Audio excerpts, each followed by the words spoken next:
Olá pessoal, nessa aula a gente vai falar sobre tipos de aprendizado. Os principais tópicos abordados serão treinamento supervisionado, treinamento não supervisionado, por reforço e semi-supervisionado. É importante a gente compreender a área do conhecimento que a gente está lidando. Então, o conceito de inteligência artificial abrange todas, todas as técnicas que capacitem uma máquina a imitar a inteligência humana. Mas quando a gente fala especificamente de machine learning, o aprendizado de máquina, a gente está falando de métodos estatísticos que possibilitam que as máquinas aprendam a partir dos dados sem programação. Então, a gente tem um conjunto de dados e a gente vai adquirir conhecimento através de um treinamento de análise desses dados.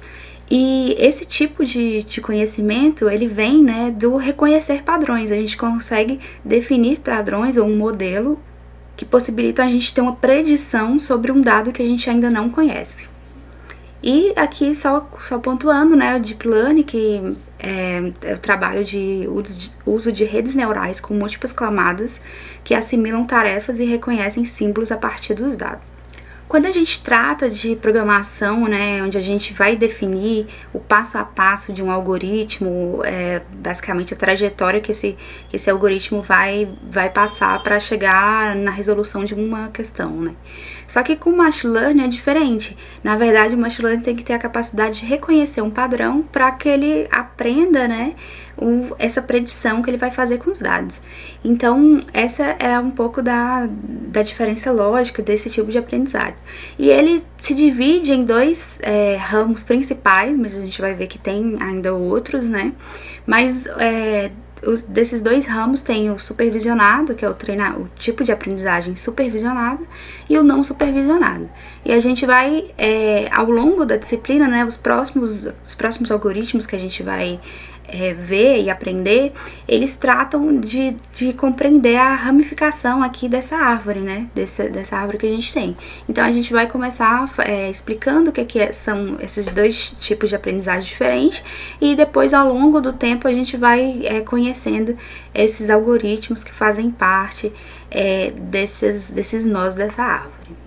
Aqui ao lado eu defini em tópicos, para ficar claro que não são só esses dois ramos principais, mas a gente também vai ver os intermédios entre eles, Então o semi-supervisionado e o por reforço. E nessa imagem a gente consegue ver uma quantidade de aplicações que a gente tem para cada um desses ramos de aprendizado. Então aqui na aprendizagem supervisionada a gente tem o reconhecimento de padrões, retenção de clientes, diagnóstico, previsões de mercado. Já na aprendizagem por reforço, a gente tem decisões em tempo real, navegação de robôs, tarefas de constante aprendizagem, aquisição do conhecimento. E na não supervisionada, licitação de atributos, visualização de atributos, sistema de recomendação, segmentação de clientes. São exemplos de uso prático desses tipos de aprendizagem. E agora a gente vai compreender do que se trata cada um deles.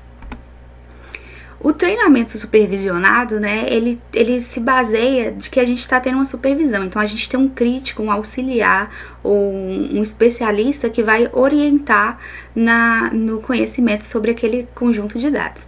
Então, consiste em apresentar um padrão a ser reconhecido juntamente com a resposta que o sistema deve fornecer ao se deparar novamente com esse padrão. Então, a gente tem um especialista externo, que tem conhecimento sobre a base de dados e rotula aqueles dados, que é o conhecimento prévio que a gente tem. Então, os parâmetros do sistema são ajustados por apresentações sucessivas do padrão, de modo a reproduzir comportamento indicado pelo especialista.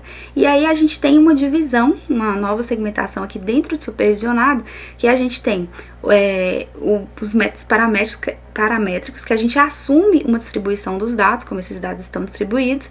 No caso do exemplo, a gente assume uma distribuição normal, E também os não paramétricos, onde a gente não tem conhecimento sobre a distribuição desses dados no espaço, Então a gente tem como exemplo o algoritmo aí KNN, que é o algoritmo de vizinhos mais próximos, onde a gente está conhecendo o que é mais próximo de um determinado objeto desse conjunto de dados, mas sem saber necessariamente a distribuição desse dado em um espaço. Então, como exemplo, a gente aqui vai supor uma aplicação de Machine Learning que tem o objetivo de identificar fotos de gatos. Para a aprendizagem, será realizado um treinamento considerando imagens variadas de algumas de gatos e outras não, diferentes gatos, né, de diferente cor, em situações diferentes. E um indicador que vai informar se aquela imagem, ela se trata de uma imagem de um gato ou não. E a gente tem o conhecimento prévio, né, sobre essa base de dados que ela auxilia no treinamento, pois a gente tem esse label, esse rótulo, que indica se a imagem faz parte ou não. E isso vai auxiliar no treinamento para que o próprio algoritmo consiga definir um padrão ou um modelo para as imagens que possuem gatos. Então, o algoritmo, ao analisar as características que descrevem as imagens, passam a identificar quais dessas características identificam a presença do gato. Lembrando que a gente comentou na aula anterior que essas características aqui são representadas por números, né? A gente já passou por um processo de extração de características e aqui a gente está falando sobre números, um intervalo numérico. Então aqui embaixo a gente tem esse exemplo, né? A gente aqui tem um conjunto de dados, várias imagens aqui, imagens que são de gatos ou não, e aqui a gente tem uma referência, né, qual imagem a gente está falando, e o label, né, uma variável booleana que está indicando se essa é uma imagem de gato ou não. Então esse é um exemplo de entrada que a gente teria para um algoritmo desses. De acordo com o tipo de resultado do algoritmo, podemos classificá-lo entre um algoritmo de classificação e um algoritmo de regressão. O exemplo anterior era um algoritmo de classificação, porque no final a gente ia ter esse resultado se era uma imagem de gato ou uma imagem que não tinha um gato. Já a regressão ocorre quando o nosso resultado é numérico. Por exemplo, um programa que calcula o valor que uma casa deveria ter com base em características como número de quartos, localização e ano de construção, com base em exemplos de casas similares. O computador aprende a precificar essas novas casas. Da mesma forma que uma simulação de empréstimo ou algo do tipo, onde conseguiria, através dos padrões tanto do usuário quanto do imóvel ou objetivo do empréstimo, definir um valor final, né? Agora, o aprendizado não supervisionado, a gente não tem nenhuma referência sobre aqueles dados, a gente não tem um rótulo que diz sobre o que ou não a gente está analisando. A gente está apenas trabalhando no conceito de similaridade, onde a gente vai juntar o que é mais similar ou não, ainda sem ter um conhecimento sobre o que isso significa. Então, a diferença de aprendizagem não supervisionada para supervisionada é que aqui a aprendizagem ocorre nos dados não rotulados, ou seja, não dizemos ao computador o que é aquela entrada. Como a entrada tem-se o conjunto de dados de exemplo, mas não se conhece as classes envolvidas. Características estatisticamente relevantes são extraídas dos dados de entrada. Da mesma forma, com a classificação de imagens, temos um modelo que aprendeu a classificar imagens entre grupos distintos. Ao receber uma nova imagem, com base nos seus atributos, o modelo identifica qual grupo ela pertence sem necessariamente entender do que se trata esse grupo. Então a gente vai imaginar, né, uma rede de supermercado que queira classificar seus clientes em categorias. Ao utilizar um programa de aprendizagem não supervisionada, os clientes serão separados em grupos semelhantes, ou seja, grupos que possuem mais afinidade entre si, porém sem dizer o que são esses grupos. Então, num possível resultado, a gente pode ter clientes agrupados, né? Por exemplo, clientes que consomem produtos veganos ou vegetarianos e outro grupo que não tem esse perfil de compra. Isso falando sobre uma análise de compra, de venda, produtos, enfim, e como esses produtos estão distribuídos. Mas se a gente citar, né, e se tratar de uma análise de imagens, o modelo irá classificar as imagens de entrada em dois grupos distintos, considerando as suas características, mas sem o conhecimento do que as imagens representam. E aqui a gente lembra também de um exemplo um pouco clássico, assim, na inteligência artificial, que eu não sei se é apenas uma história ou se foi real, a descoberta dentro dos dados de compra, né, que pessoas numa sexta-feira compravam cerveja e fralda, por exemplo, e tornar esses produtos mais próximos aumentou esse número de vendas. Então, é um tipo de associação que você faz sem... É um tipo de descoberta do conhecimento que você faz sem previamente saber que rumo você está tomando. Então, como exemplos de dados não supervisionados, a gente tem clustering, então a gente está organizando objetos similares em alguns aspectos em grupos. Como isso acontece? Como eu tenho várias características numéricas de um objeto, lembrando que cada característica é uma dimensão, então nesse espaço, quando eu ploto em um gráfico, né, esses objetos passam a estar próximos entre si. E aí a gente consegue perceber que está formando grupos em regiões específicas. Então a clusterização se trata disso, né? Objetos que têm uma maior similaridade, ou seja, a distância entre esses objetos nesse espaço onde eu vou plotar, eles estão mais próximos de si. E assim eles vão se separando em grupos. E a quantização que atribui valores discretos a um atributo que aceita infinitos valores. Então aqui a gente vê que a gente tem uma quantidade infinita, mas a gente definiu alguns pontos específicos para ter valores discretos que representam essa curva. Agora, o treinamento por reforço, né? A aprendizagem por reforço é uma forma de ensinar o computador qual ação ele deve priorizar, dado uma determinada situação específica, considerando quais são as consequências dessa tomada de decisão. Então, o computador, ele vai trabalhando na tentativa e erro até encontrar soluções que, pensando numa consequência, né, num próximo passo, sejam melhores do que as outras. Então, para que a máquina faça o que o programador deseja, a inteligência artificial recebe recompensas ou penalidades pelas ações que executa. Então, o objetivo é maximizar a recompensa total, ou seja, a gente vai o algoritmo vai ter recompensas pelas ações mais acertadas, né, num conjunto de decisões, e assim a gente está maximizando a recompensa que ele tá ganhando. Então, esse tipo de treinamento é o intermediário entre o supervisionado e o semi-supervisionado, que a gente ainda vai ver, pois tem um crítico em que avalia se a tomada de decisão é seguida por um estado satisfatório, se o sistema é fortalecido, né, se ele ganha algo. Caso contrário, o sistema é enfraquecido, ele tem uma punição uma perda, né, uma punição pela ação que ele tomou. Então, os tipos de reforço que a gente tem um reforço positivo, que é a recompensa, o negativo, que é uma punição, e o nulo. Temos um exemplo aqui bem interessante, onde a gente tem carros autônomos, onde eles vão definir um trajeto, e esse trajeto tem um objetivo, né? Então, por exemplo, entregar algo ou transportar até determinado ponto.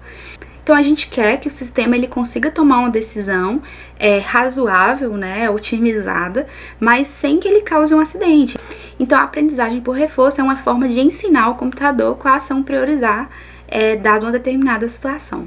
E só para reforçar, né, o treinamento por reforço, ele se trata de um intermediário, né, entre o supervisionado e o semi-supervisionado, porque apesar dele não ter um conhecimento prévio sobre um conjunto de dados, ele tem esse intermédio do especialista. Agora, o treinamento semi-supervisionado, ele combina uma pequena quantidade de amostras classificadas com um grande número de amostras não classificadas para produzir melhores classificadores. Então, tem um especialista externo apenas para a parte de alguns exemplos de treinamento. Um dos exemplos aí de aplicação para treinamento semi-supervisionado, a gente tem a busca por páginas similares na internet.